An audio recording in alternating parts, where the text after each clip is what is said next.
Thank you very much. You know, when we first came to CBS, they had that powerhouse NFC conference games every Sunday. Right. John Madden and, of course, everybody, Pat Summerall. Right. And it was an institution. It was a fixture. Right. And then Fox comes along and stuns the broadcasting world with this enormous bid, and we lose football. Yeah. Now, we're screwed. We want football back. Yeah. Well, I heard there was a late-night guy that got all of the money for the rights. Oh, come on, please.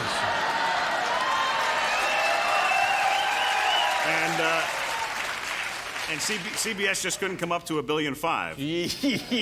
They offered $75,000. Worth every damn penny, though. But now, seriously, what exactly happened here? Why isn't football on CBS? Why is it on Fox? People don't want it. They'll watch it on Fox. They don't want it on Fox. They want it on CBS. Well, thank God Rupert Murdoch at Fox didn't come after Monday Night Football. Was there a chance that you guys could have lost that? I'd have been on the Harlequin Mysteries on Sunday. I'd be looking for Schaefer's job. By the way, where's Biff? Because we need a stage manager on Monday night. So don't Hey, no, you don't know. Forget it, Biff. Whatever you're making, I'll triple it, buddy. You just stay right there. I'm only kidding. Come on. You know when I'm kidding, don't you? I'm kidding. 25 years now, and you've been on the show 9 years. Ninth year for me. And for me, my first memories of that program were Howard Cosell. Howard kind of made that show a franchise, didn't he? Howard was on that show, I think, for 15 or 16 years. I never worked football with Howard, but I worked a lot of baseball with him. I was thinking about him the other night. I ever tell you the story about Howard in Kansas City in 1981? We're doing a baseball game. He and I go to dinner, and Howard, of course, always had to move around in a long, stretched limousine. And it's late at night, and we get into a neighborhood that you don't want to be in after about 10 o'clock. But there we are. We're stopped at a light, and there are a group of kids, and there's a big fight going on. Two of them are battling. And all of a sudden, Howard gets out of the limousine. And I'm figuring I'm dead. This is the... And Howard gets out and he says, okay, now listen up. It's quite apparent to this seasoned observer that the young southpaw does not possess a jab requisite for the continuation of this fray.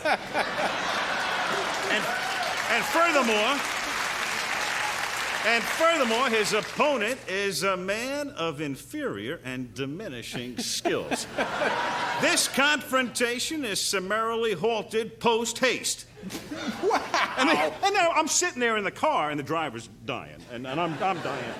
And the kids just, it's like somebody dropped in from Mars. And they stopped. They knew, and that of was course. it. He got back in the car, and away we went. But they knew, of course, it was Howard, the legendary sportscaster. Well, they did. And, of course, it's amazing what 8 vodkas will do for one's courage. So this is how that got started that night. And that was a slow night, too. So are you suggesting that when Howard was in the booth working, doing the telecasts, that he might have had a cocktail? I'm more than suggesting it. What was the night? I remember reading about this years and years ago. It was a cold night someplace, and Howard had to leave at halftime. I think it was a Philadelphia Eagles game. Right. In Philadelphia. Oh, God, here we go with that again. Paul, let's hear the hoot there, buddy. What was the city? Philadelphia. There you go. It was halftime. Howard gets the flu and has to leave. Right. Now, was that the real deal on that? Afterwards, he attributed it to a virulent virus or something like that. He couldn't even get the word out. Virulent, I think, is the word. Whatever it was. But, David, that went on for years and years and years. Howard would have a taste up in the booth. Well, yeah, occasionally. Have you seen Howard recently? No, He's of course retired. He could have been the elder statesman of this business. A lot of people didn't care for Howard. I thought inside of all of that was a smart, decent guy. Well, definitely a very smart guy. There's no question about that. Wow. Very smart. What do you make of the? Good heavens, we got no baseball, we got no hockey. What the hell is going on here? It's the money thing. It's simple. It's as simple as there's a lot of money, and there's one pie, and the players want to eat the bigger part of the pie, and then the owners want their part of the pie. All right, but in addition to that, now when I was a kid, the game you tried to play after school and on weekends was baseball. If you could find 4 or 5 of your buddies or 9 of your buddies, whatever, you would go play baseball. Fundamentally, that's altered now, isn't it? Isn't the game that kids play basketball? Well, in the city, it's basketball, and I still think a lot of kids play baseball. A lot of kids play soccer, but soccer hasn't taken off. More and more kids are playing hockey. It's amazing. Yeah. Hockey's, it's a fantastic sport. It used to be just a northern tier sport. I don't know. I don't get it anymore. With hockey? Well, you just say hockey or Philadelphia. Hockey's such a wonderful word, isn't it? That's some show. But you know what I'm getting at is baseball making a mistake on one end of it when they have troubles on the other end of it that may hurt it from now on. Well, I think baseball will be temporarily hurt by this. There's no question about it. And in fact, we'd be doing the World Series on ABC beginning a week from Saturday.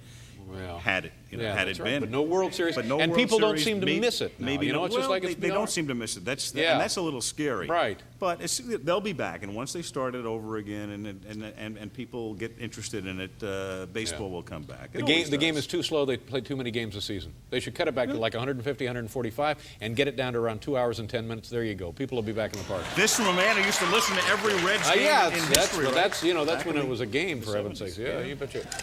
Okay, so until tomorrow night from Riverfront Stadium, this is the old left-hander rounding third and heading for home. Good night, everybody!